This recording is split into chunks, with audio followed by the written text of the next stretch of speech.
The topic given to me is entitled Qualitative Research, Nature of Inquiry and Defining the Problem. I don't usually talk about this topic in webinars like this, but of course, I welcome the opportunity to be of help to our teachers in senior high school and our students in college or senior high school. Before I prepared the presentation, I searched the internet and watched video lessons on the same topic.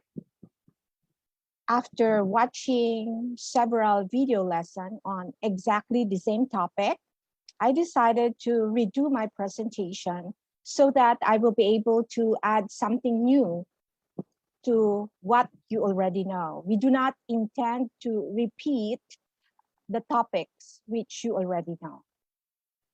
So please expect that my presentation will tackle topics related to inquiry and defining the problem. And this is what we're going to cover in this lecture. We're going to define inquiry and relate it to research. We're going to talk about different types or structures of inquiry, the characteristics of qualitative research. Now we talk about sources of research problem. I understand that in the Mentimeter activity, identifying topic or researchable area was ranked #1 among those that the teachers are probably expecting to be tackled today. We will also have some pointers in selecting and stating research problem. And we are going to end with a mini workshop for teachers especially, so that you will be given an activity on stating research problem for qualitative research. So please expect that the lecture will be tackling these subtopics. Okay, so when we speak of inquiry, we speak of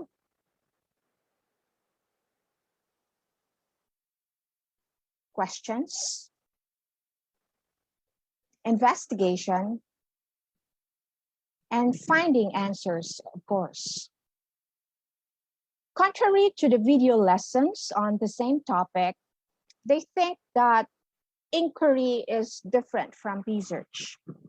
I would be offering to you a different idea today.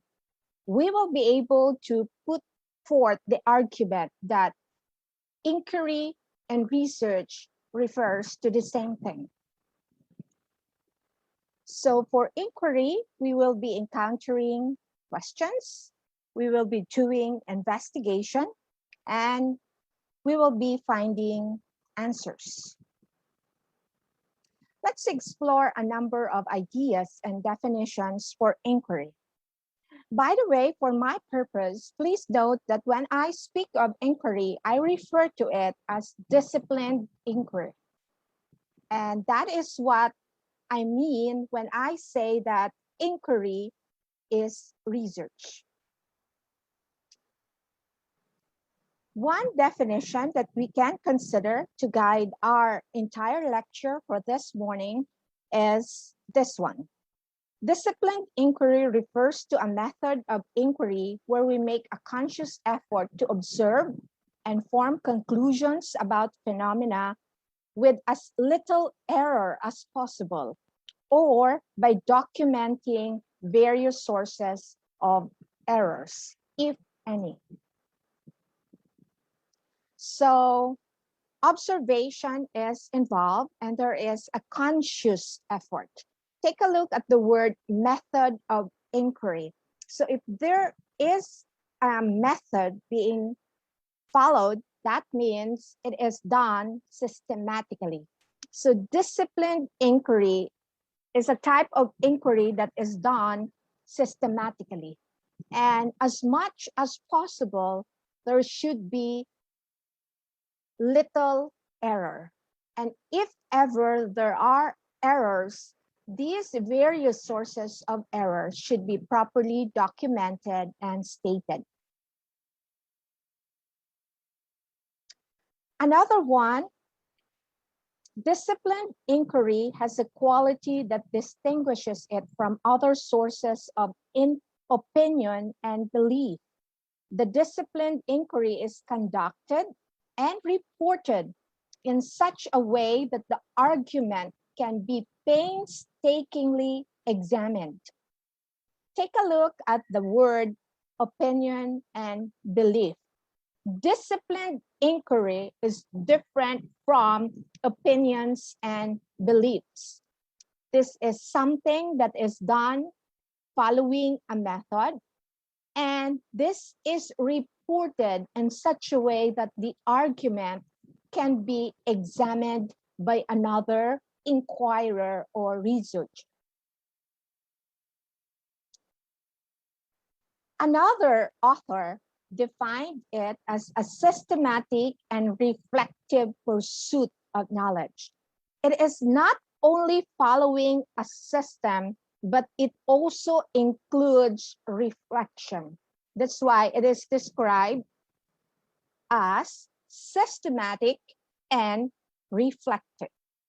It clearly embraces a wide variety of approaches to scientific research that can be organized by their assumptions, choices, procedures, and analytical techniques.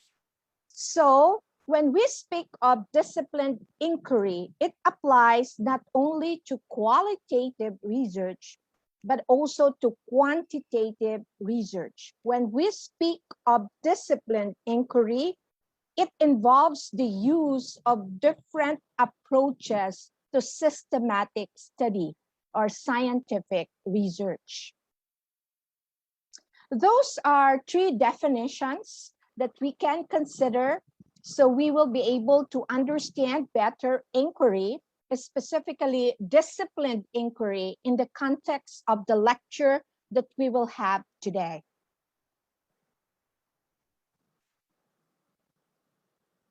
Moving on, according to Jones 2015, the essential components or features of disciplined inquiry are the following. Ultimately, there is a narrow focus or question for inquiry. So the questions for inquiry are not broad nor too narrow, but there should be a narrow focus so that the scope is enough as an area for inquiry.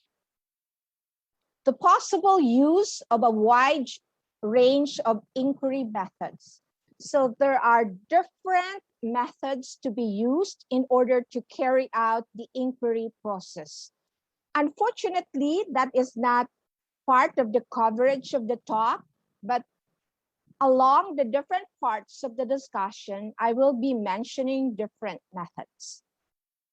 Another feature is subject to focused self-review to identify potential weaknesses in the inquiry and to identify mitigating actions. In a disciplined inquiry, the inquirer or the researcher can do a self-review in order to identify potential weaknesses. Ethics dictates that we have to make sure that we are revealing weaknesses or potential weaknesses or limitations of the study. And in the process of implementing the research or the inquiry, the researcher is implementing some mitigating actions in order to address potential weaknesses or existing weaknesses. Another feature of a disciplined inquiry is internal consistency. Another one is it is undertaken and constructed in such a way that it allows for external scrutiny. So for internal consistency, there should be reliability. One way to do it is to make use of triangulation. triangulation means the use of different methods in order to identify, to establish consistency. It is also one way of confirming whether the data that you gathered from one method is consistent, the set of data gathered through one method is consistent to another set of data gathered through another method. And of course, we should allow other experts to take a look at the different aspects of the inquiry that we are conducting. We allow other people knowledgeable in the topic and knowledgeable in the process undertaken to scrutinize the different aspects. This is one way of ensuring that such inquiry can be considered as disciplined inquiry.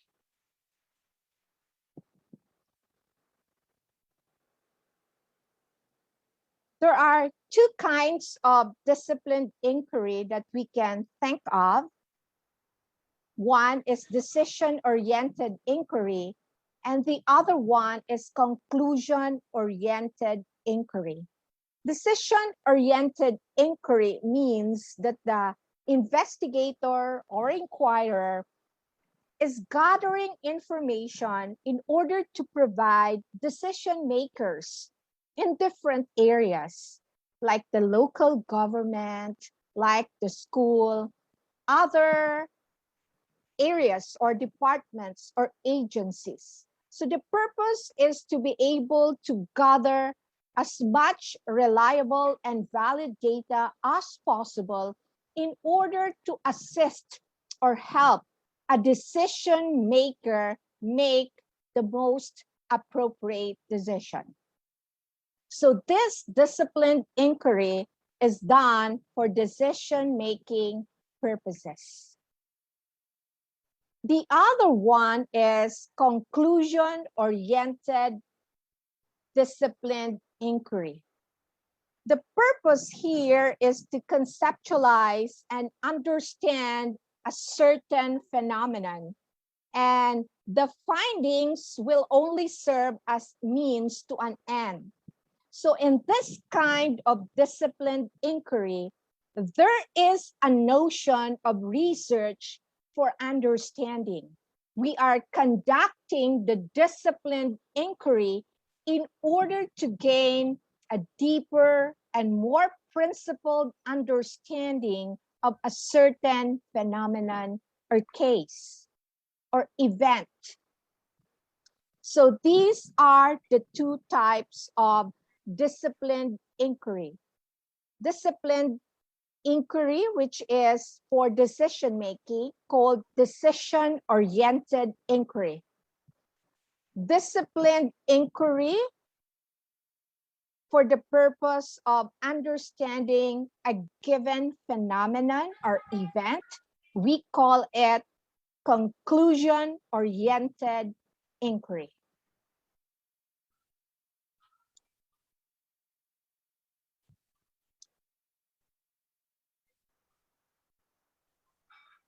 Therefore, if we take a look at the qualitative approach to research, then we will say that it involves open-minded and exploratory strategy of inquiry. Or to put it more specifically, open-minded and exploratory strategy of disciplined inquiry. In short, we therefore say that qualitative research is a form of open-minded and exploratory disciplined inquiry. So we will be using the word inquiry in that context.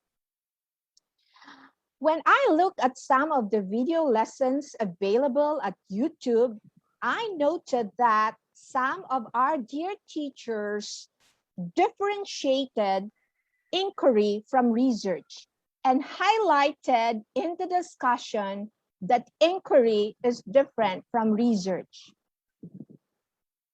I am not saying that they are outrightly wrong, but what I am saying in this lecture, as I use the term inquiry, we refer to it as disciplined inquiry. And therefore, we consider qualitative research as disciplined inquiry, or more specifically, as open-minded, exploratory, disciplined inquiry.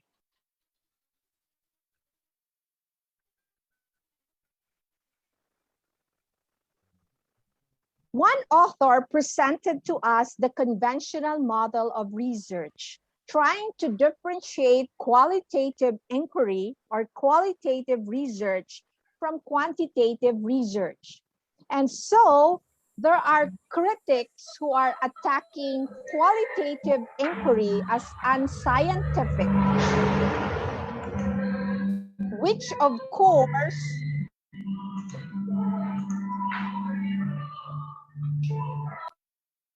is creating some sort of confusion among young researchers or teachers of research.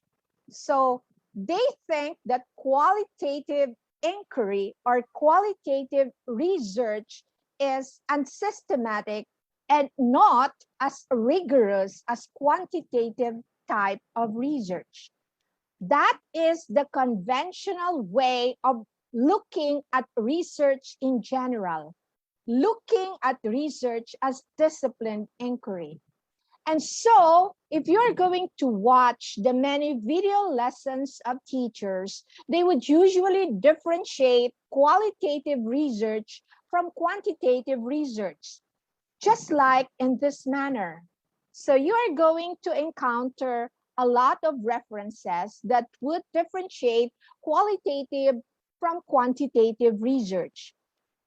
While this is true, in this presentation, I am going to show to you another way of looking at disciplined inquiry and considering both qualitative research and quantitative research as forms of disciplined inquiry, considering the two as rigorous research undertakings. So this author provided us a revised model of disciplined inquiry, capturing both quantitative research and qualitative research. So according to him, disciplined inquiry is composed of paradigms, strategies, methods, and analysis, whether such inquiry is qualitative, quantitative, or mixed. So when they speak of assumptions adapted towards truth, reality, knowledge, how knowledge is to be used, we are thinking of paradigm. According to the author, everything in research starts with a paradigm. These are our assumptions that we adopt towards gathering reality, part of reality, part of truth, knowledge, and how such truth, reality, or knowledge will be used. And next to paradigm, we now make choices with respect to how disciplined inquiry is going to proceed. And this is what he calls as a strategy. Now, remember, whether you are conducting a qualitative inquiry or a quantitative inquiry, just the same, you will make choices on how you are going to proceed with such inquiry. And this is called your strategy. After choosing your strategy, you are now ready to follow the different procedures in order to collect the data. These procedures refer to the method. And whether it is quantitative or qualitative, this author is telling us that both the two involve rigorous methods. And therefore, it is not correct to say that quantitative inquiry is more rigorous than qualitative inquiry.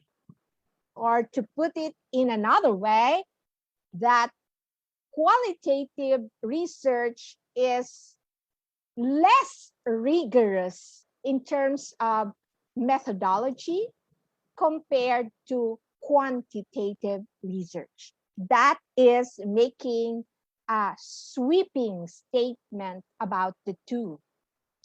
Now, after gathering all the data following a certain method, both quantitative inquiry and qualitative inquiry will now involve analysis. And this refers to the techniques to be used by the inquirer or researcher in analyzing the collected data.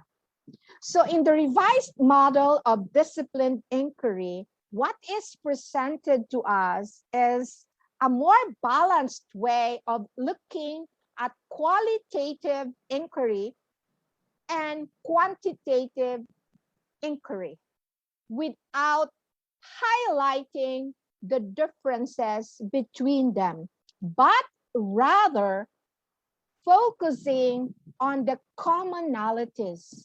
And these commonalities are the following: the paradigm, strategy, method, and analysis. This is disciplined inquiry, the revised model. And this revised model of disciplined inquiry applies to both qualitative research and quantitative research. Questions? Maybe you can save your questions for the open forum a little later. May I now continue the lecture? So the revised model offers a distinction among the four aspects of the research process. To reiterate, these are the four aspects of the research process: the paradigms, strategies, methods, and analysis. Please note that there is no explicit distinction in this model between quantitative inquiry and qualitative inquiry. The two are included and organized appropriately under each of the four aspects of the research process.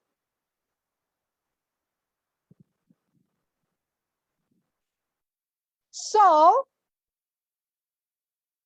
it is important at this juncture to be reminded about what Albert Einstein said, that the important thing is not to stop questioning. Curiosity has its own reason for existing. So earlier we said that inquiry includes question or questioning, investigating, and finding answer. So in the process of being involved in a disciplined inquiry as part of our academic mandate or responsibilities, whether as teachers or as students, it is important to bear in mind that we should not stop questioning, because the entire academic experience is a journey of questioning. It is a journey of wondering. It is a journey of being involved in a disciplined inquiry. So we say that disciplined inquiry is research. And that is why we have this kind of lecture, in order to add to your existing research knowledge and skills, because both teachers and students are actually called inquirers. They are disciplined inquirers. You are. I am. We are all disciplined inquirers the moment we get involved in research, whether qualitative research or quantitative research. Now, using that as a premise, it is therefore important that we continually capacitate ourselves, listen to lectures, watch video lessons, read some more, so that we understand better the complex process of disciplined inquiry. To prepare for this talk, for example, I did not only browse the internet or watch video lessons, I also bought books so that I can use them in order to provide additional information to the listeners like you.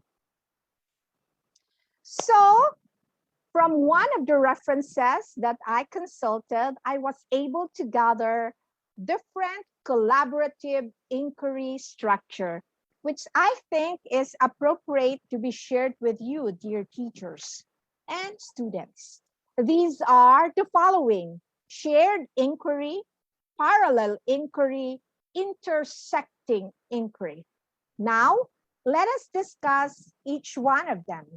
For shared inquiry, two or more persons, maybe teachers or maybe researchers, conduct a single project together.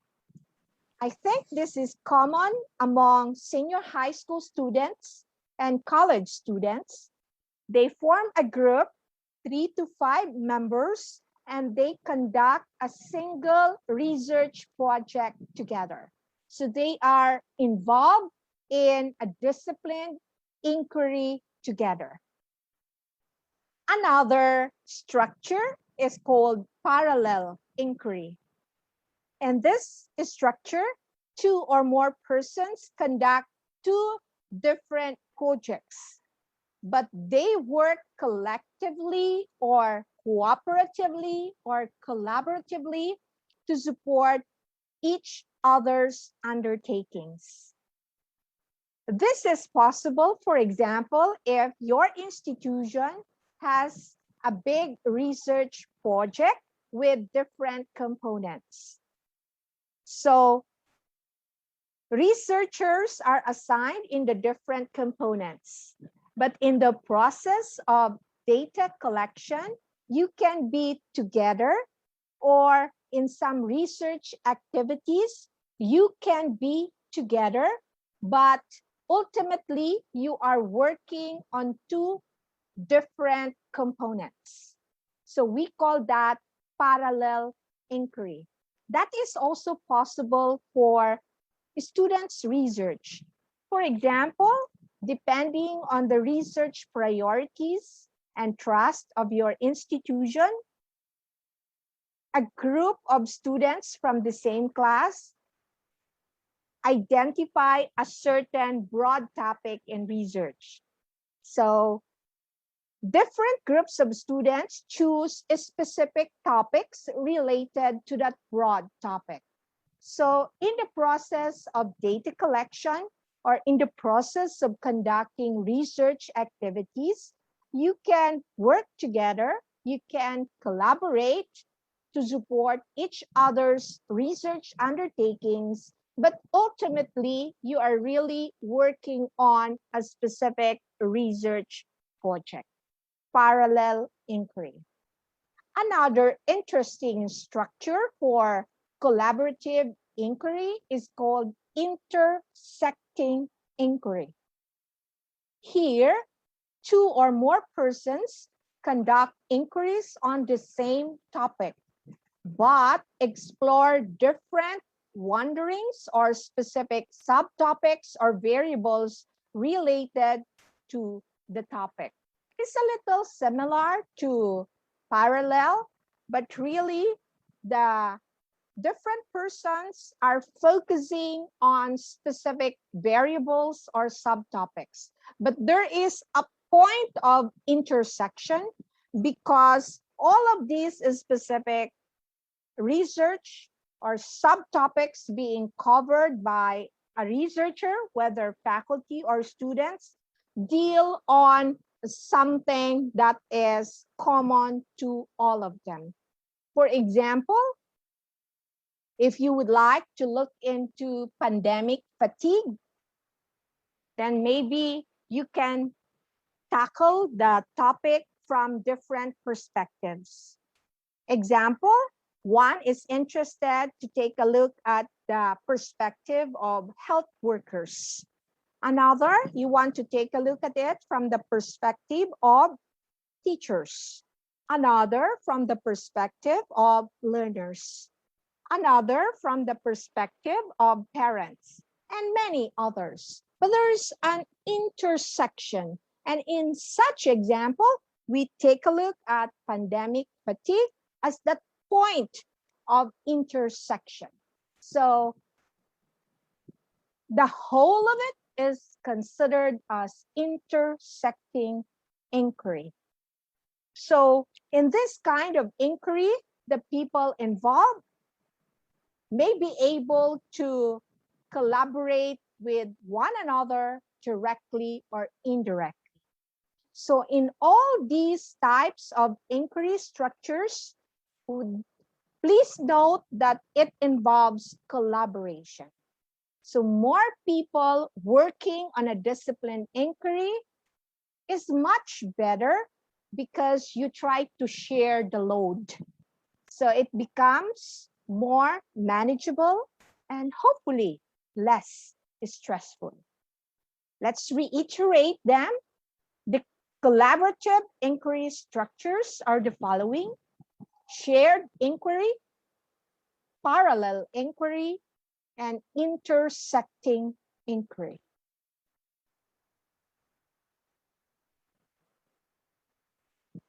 I was able to identify a few other types of inquiry structure, and I would like to share them with you. One of them is called CI, Cooperative Inquiry. It is defined as a systematic process of action and reflection among co-inquirers who are tackling common concern of burning interest. It gives primacy to practice as a source of knowing.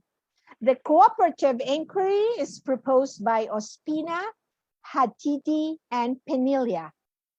In this specific inquiry structure, I used this when I was given the assignment to give a talk on what is a woman educator during the pandemic. So instead of gathering existing data and information from the internet, I decided I conduct a qualitative inquiry, and I used cooperative inquiry as the process. So I consider the respondents, as we ordinarily call them, as my co-inquirers. Why do I call them my co-inquirers? Because I, as the researcher, am involved in the research process too. So I am considered as the principal inquirer. My experience as an educator and my experience as I collaborate with other women educators will be part of the presentation or the report. And therefore, the participants in the cooperative inquiry are called co-inquirers. So in this kind of qualitative inquiry, the researcher is a part of the process. So the researcher is not only an instrument used in the research process, but the researcher himself or herself is part of the participants. So that is called cooperative inquiry. Now, this is appropriate for professionals because it gives importance to practice as a source, a valid source of knowing.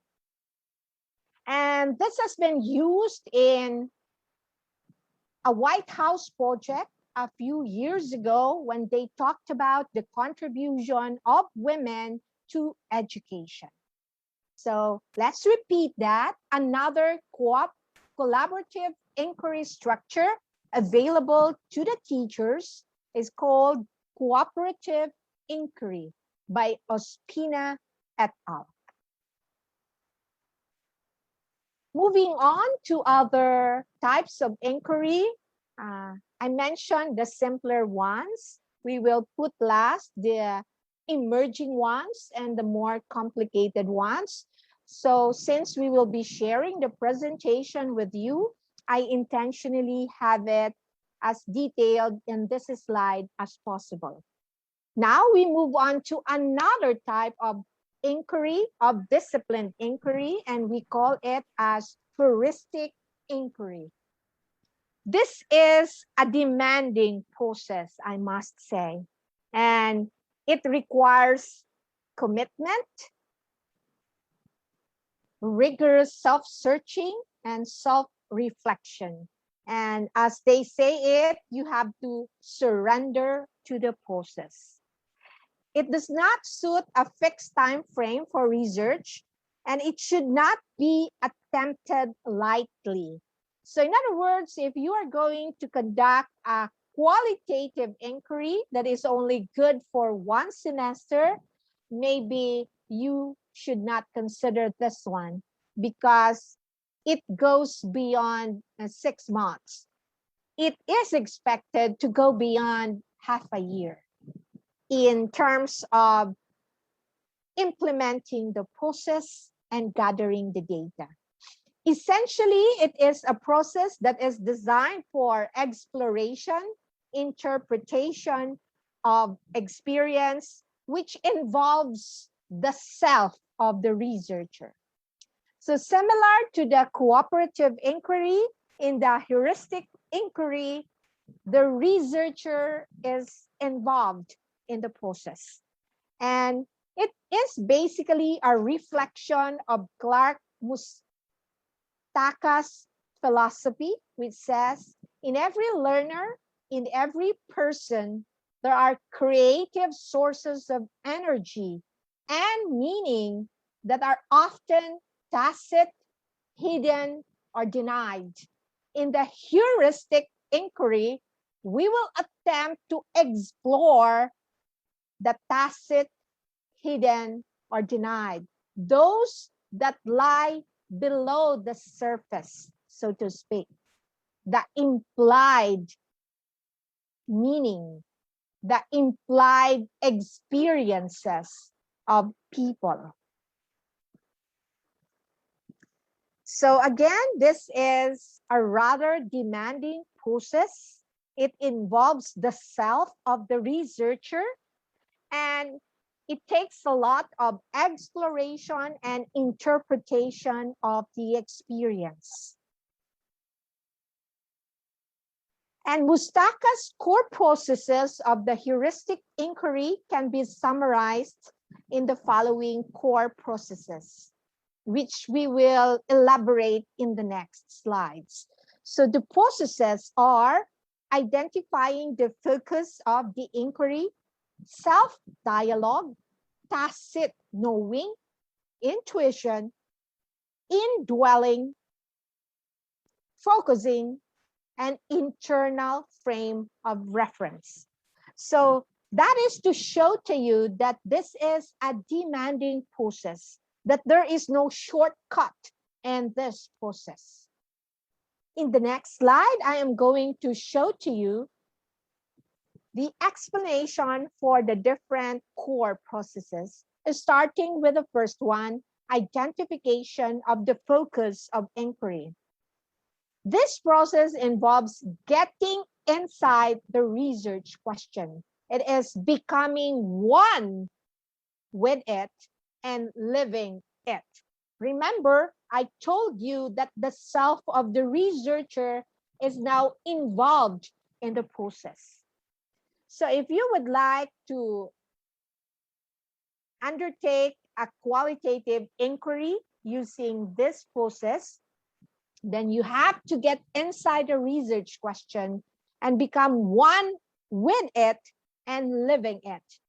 I remember my professor decades ago mentioned about a research conducted by a dear sister for her master's thesis.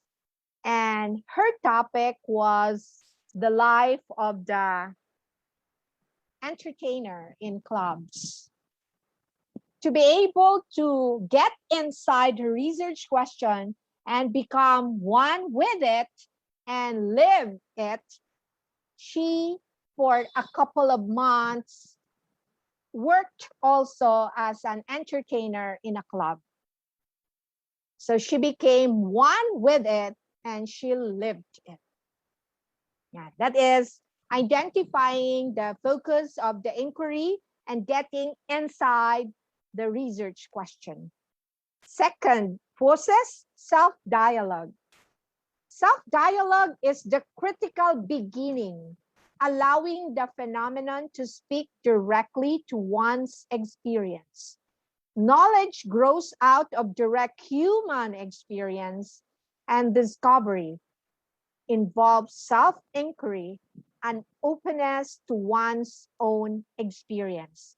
Going back to the same example, so the dear sister underwent self-dialogue and she was able to fully connect with the experience and was able to fully understand the human experience of those working as entertainers and club. And she developed this openness, suspending one's biases and creating sweeping generalizations about people involved in such profession. So she was able to have this self-dialogue that led to an openness to her own experience as she was living such experience. So that's the reason why it is a demanding process. And after such self-dialogue, we now proceed to what Mustakas calls as tacit knowing. In addition to the knowledge we make explicit, there is also knowledge that is implicit to our actions and experiences. This tacit dimension is unspecifiable and it precedes intuition, and it can guide the researcher into untapped directions and sources of meaning. So while being in such situation, becoming one with such experience and living such experience, the sister had the opportunity to mingle, interact, and live with the other entertainers or professionals working in that field. And she was able to fully understand the different circumstances and situations of these women. And so she was able to go to the tacit dimension in the life of an entertainer. So it's quite challenging because if you are working as an entertainer also, and then it's like you are spying them, but of course in the end you will have to explain to them the entire process being undertaken. After the tacit knowing, there comes another process which Mustakas calls as intuition. It provides the bridge between the explicit, what you already know, and the implicit or the tacit knowledge, that which is below the surface, so to speak. This intuition makes possible the seeing of things as wholes. So you take a look at the experience as a whole, not as fragmented parts or segments. So every act of achieving integration, unity, or wholeness requires intuition. This intuition now gives you the opportunity to take a look at the entire experience holistically and not as fragmented parts. And the same example I am speaking of, that sister who is actually a researcher was able to take a look at the experience of women working in the entertainment industry in the evening. So he was able to actually bridge the common knowledge that we know about them, the explicit knowledge, and then with the tacit knowledge that she was able to discover while she was living it and interacting with the other women working in the entertainment industry. So the first four core processes are the following: identifying focus of the inquiry, doing self-dialogue, undergoing tacit knowing, and intuition. And the next three core processes and heuristic inquiry are the following: indwelling, focusing, and internal frame of reference. Indwelling refers to the conscious and deliberate process of turning inward to seek a deeper, more extended comprehension of a quality or a theme of a human experience. Indwelling involves a willingness to gaze with unwavering attention and concentration into some aspect of the human experience. So after being able to bridge explicit knowledge and tacit knowledge, you can now undergo a conscious and deliberate process of turning inward and thinking, mentally exploring the entire human experience in order to better understand a quality or a theme. And this takes time, of course. This cannot happen overnight. There may be an instance that you have to go back to another process, because if you identify a certain gap, you can go back and extend your immersion, so to speak. You're living it. You extend that process of living it, becoming one with it, and interacting with your co-inquirers or participants. After the indwelling, you can now have the focusing, the term used by the proponent. Focusing is inner attention, a staying with, a sustained process of systematically contacting the central meanings of an experience. It enables the inquirer or the researcher to see something as it is. We see something as it truly is and make whatever shifts necessary to make contact with necessary awareness and insight. The focusing allows us to see something as it is, holistically. That something is the subject of your disciplined inquiry. So in this example that I am speaking of, the sister researcher was able to see the experiences of women working in the entertainment industry. And she was able to see it as it is. So that is achieved in this process called focusing. And the last part of Mustaka's core processes of heuristic inquiry is called internal frame of reference. The outcome of the heuristic process in terms of knowledge and experience should be placed in the context of the experience's own internal frame of reference and not some external frame. In the writing of the report for a qualitative inquiry using heuristic inquiry, these knowledge and experiences will have to be presented from the perspective of the experiencer. The experiencer in the example I am speaking of are women working in the entertainment industry. Now, these are the last three core processes: indwelling, focusing, internal frame of reference. Now, you might be wondering what happened to the sister researcher who did immersion and conducted qualitative inquiry about women working in the entertainment industry. Yes, she was able to successfully emerge for a year or almost a year.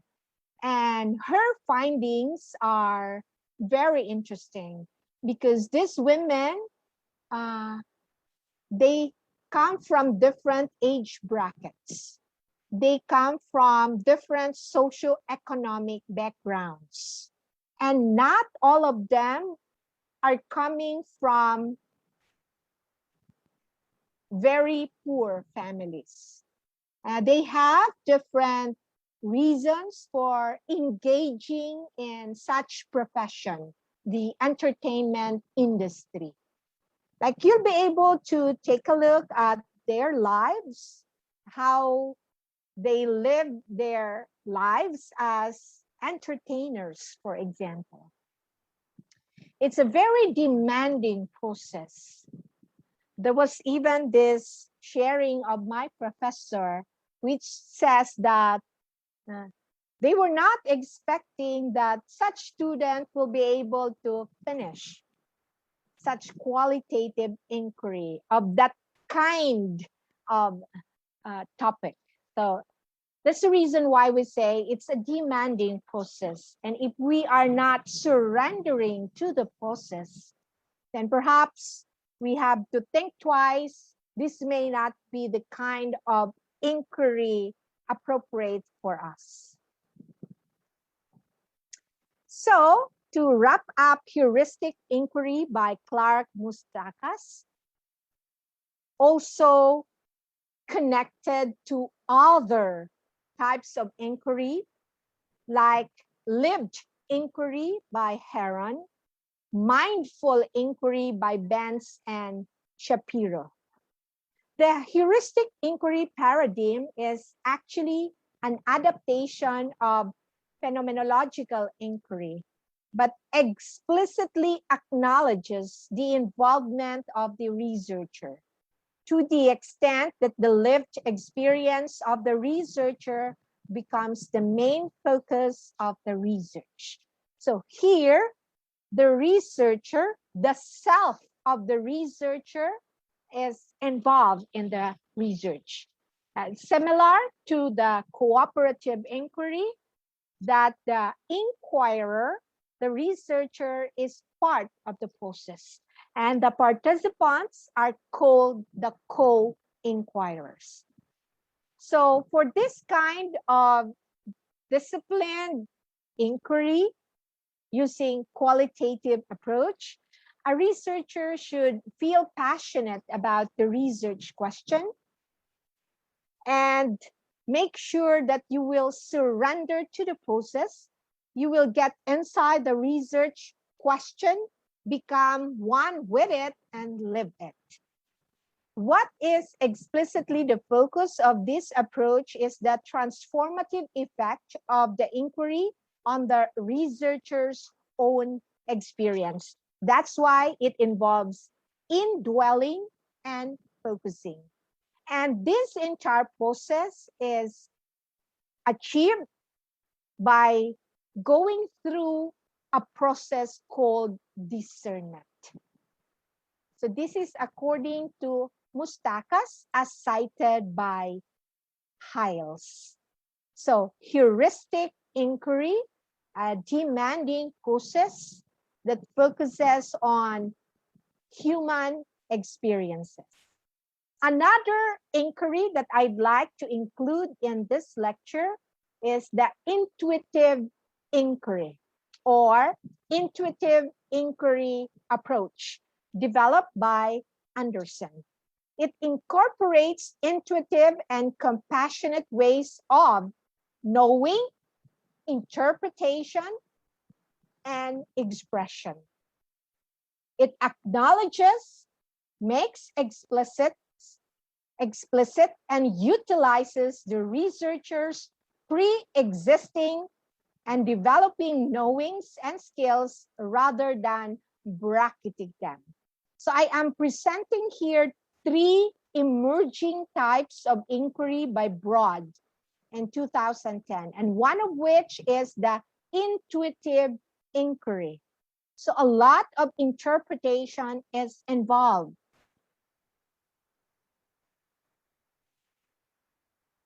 This is actually a kind of approach in which the researcher's original interpretations or lenses are shaped, nuanced, and possibly transformed by the researcher's progressive interactions with the topic, with his or her own experiences of the topic, with the data provided by research participants, and with relevant literature. So in this kind of inquiry, take note that the researcher's original interpretation may be shaped, nuanced, transformed, or informed by the following: researchers' interaction with the topic, researchers' own experiences of the topic, the data provided by the research participants, and with relevant literature. It emphasizes the use of various intuition, sympathetic resonance as a validity indicator, and embodied writing as a way of communicating one's findings to others. So these are called emerging disciplined inquiries as proposed by Broad, and the first one is called intuitive inquiry. Another one is called organic inquiry. So organic inquiry approach developed by Clements and collaborators is actually a mixture of research and spiritual inquiry. I remember I encountered research looking into the spiritual beliefs of Muslims in Sorsogon. So the Muslims are all over the country. They are not only in Mindanao. And then there are now Muslim communities in different provinces and cities. And one of them is nearby in the province of Sorsogon. And the inquirer here is a newly convert. So the inquirer is now a converted Muslim believer. And he did a study on it, it's qualitative, and I presume that he used what Clements and collaborators call as organic inquiry approach. There is the spiritual inquiry that is involved in the research undertaking. Emphasis include the use of feeling and intuitive functions. And There is also a valuing of the researcher's own story in connection with the experiences being studied. So the researcher's own story, how he was convinced to be in that faith, the practices that he has now as a new convert, his experience of abandoning his previous faith, his own story in connection with the topic related to the spiritual inquiry. So in that case, we call it organic inquiry. It's a blend of research and spiritual inquiry. Another one, called by Broad as emerging types of inquiry, is integral inquiry. So integral inquiry is developed by Broad. It's an inclusive and integrative approach to research and disciplined inquiry. The aims of this research, called integral inquiry, are expanded to include increments in wisdom as well as knowledge, and to emphasize transformation as well as information. So it includes such purpose of emphasizing transformation and not only information. And when we speak of transformation, we mean transformation of research participants, the researcher himself or herself, the audience, and the society at large with whom you are going to disseminate the information. In this kind of inquiry, the researcher's sources of inspiration are expanded to include not only findings and theories from psychology, but also those in areas of natural sciences, even sociology, anthropology, even philosophy and literature, even arts, even religion or the spiritual and wisdom tradition, and even personal and anecdotal evidence. So these are the researchers' sources of inspiration for the so-called inclusive and integrated approach to research and disciplined inquiry, called by Broad as integral inquiry. The types of questions are expanded to include those that explore the following: the nature of experiences, the ways experiences have been conceptualized and explained, including historical changes in such explanations, the developmental time course and accompaniments of experiences, and the outcomes or results or fruits of experiences. The research methods and tools are expanded to include a variety of quantitative, qualitative, and mixed methods. So in other words, in integral inquiry, although generally you look at it as a qualitative disciplined inquiry, it may be using quantitative, qualitative, and mixed methods. The approaches can be nomothetic, seeking for general laws, or it can be ideographic, emphasizing individual, unique cases. There is also an emphasis on the preparedness or adequateness or adequacy of the researcher. Since the researcher is involved in it, a researcher should be prepared adequately for this kind of disciplined inquiry, called integral inquiry. So those are the three emerging inquiries that I'd like to share with you as shared by Broad: integral inquiry, organic inquiry, and then the other one is called, let's see, intuitive inquiry. Repeat, Broad shared three emerging inquiries: intuitive, organic, and integral. So there are choices for you to consider. Other details are provided.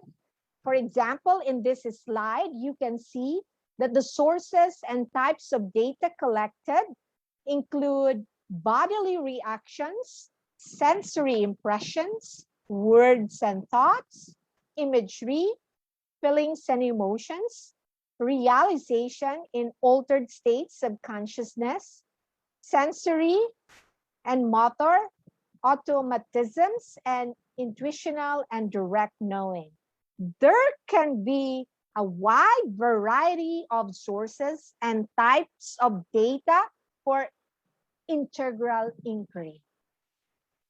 And you can see the other details on the slide, but in the interest of time, I will not read all of them one by one, but here it can even include statistical summaries, figures and graphs, tabulated results, and themes, narratives, stories, images, poetry, expressive arts, metaphors, symbols, and many others. So this kind of disciplined inquiry includes the use of different sources and types of data. So how can we say that qualitative disciplined inquiry is not as rigorous as the quantitative inquiry? You see, there are a number of different types and sources of data.